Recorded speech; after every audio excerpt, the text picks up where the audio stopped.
Ngiyanibingelela ababukeli be-Black Life TV lona nguphela kadini uphoso labathembu umthembu ngizwala empangeni ngizothula uhlelo inkinga zomndeni la kwa Black Life TV. Bafethu ikhaya neyinkinga zalo wonke umuntu mayihamba nje uneyinkinga abhekene nazo eziqondene naye ngqo. Kodwa ke egcineni ngeke uhleze utholana neyinkinga angazi ukuthi manje hayibo awuyena phela urisho. Umuntu kumele ukuthi inkinga zakho uzehlise uyixoxe nabanye abantu. Sibone ukuthi siphuma kanjani neyinkinga abahlali. Namhlanje nginodadewethu lana omncane ke naye oneyinkinga anazo acabanga ukuthi yena anethemba lokuthi uzothephuma la ekhaya zibe seyixozulekile. Sawona thana zami njani? Yebo sawona sisi njani? Ngiyaphila nami. Ngicela ukuthi uzazise. Siyakwamukela futhi ngicela ukuthi uzazise la kwa Black Life TV. Oh mina ngu-Aphiwe ngowakanene. Thenjwa. Ngibhalele la ku Black Life TV ngoba nginenkinga ekhaya. Yebo mama. Shuthi manginenkinga ekhaya abazali bami bayaphuza boyi-2. Mabephuza boyi-2 babuya late endlini. Mabefika kuzohlezi nje kuneyinxushunxushu. Ekhaya sebaze bagcina sebevula ithaveni ngiyaphazamiseka ke mina esikoleni ngoba uyabazi nabantu abaphuzile bazohlezi benomsindo bazohlezi kufuna ukuthi kulalelwe bona. Mina sengiphenduka umuntu okusekumele astokhe manje istokhe sakhona. Kumele ngistock sokuthi phela kudayiswe la. Mangithi ngiyazama ukuphuza ukuthi hayi mama mina ngiyaphazamiseka esikoleni. Angisakwazi manje ukufunda ngenxa ukuthi sekumele ngihlezi ngihamba ngiyostokha ngiyokwenza yonke leyo nto leyo. Bathi bona bazama ukuphilisa mina. Manje into yabo bayenzayo ukuphuza kwabo nokudayisa kwabo utshwala sekufakwa mina phakathi sekuthiwa ngizama ukuphiliswa mina. Manje ngingakho ngigcine sengibhalela la ngoba manje angisazi ukuthi ngiyenze njani.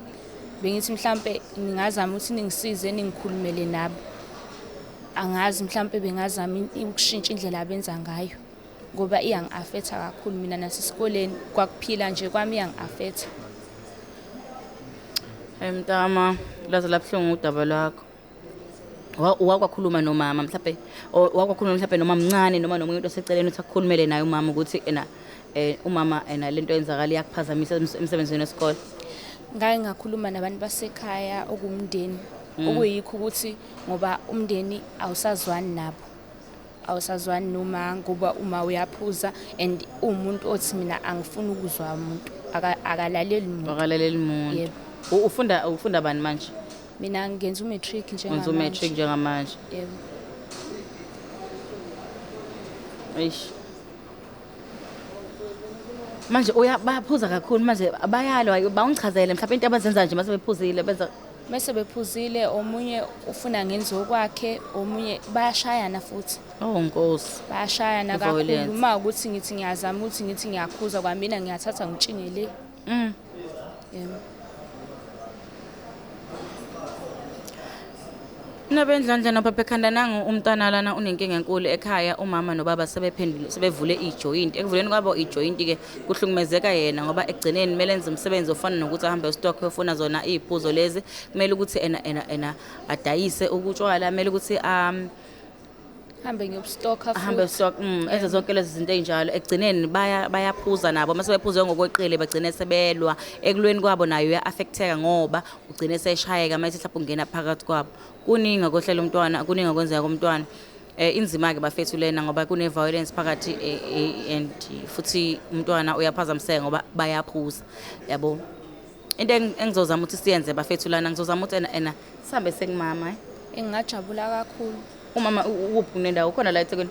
Yebo khona la eThekwini eNanda. Bahlala ngakhohlwa ukusubscribe ni like ni view ni comment ngesimo sokuthi sohamba lolu daba lolu nizolibona live sohamba sekumama sifuna nje kumkhotha in action sifike naye uGed lona ngoba lolu daba lolu ngoba phela uyafunda uyaphazamiseka asiphikisana umphanto bafethu angeke mina ngimjudge ngithi uvuleleni sport kodwa kufanele ukuthi egcineni into yenzayo ingama-affect omunye umuntu futhi ngegama lokho uma suyamblackmail ngokuthi ngenzela wena leyo nto bafethu ayikho kahle futhi ayikho inhle ekakhulukazi emntwaneni wentombazane osakhulu ngoba mabephuza kanjalo ziningi izinto ababoni ukuthi nabo abaphuzayo lapha abahamba ngasikhatsini lesikhathi esiphila kuso ke i-rape idla phezulu ikakhulukazi engane ezincane zamantombazane.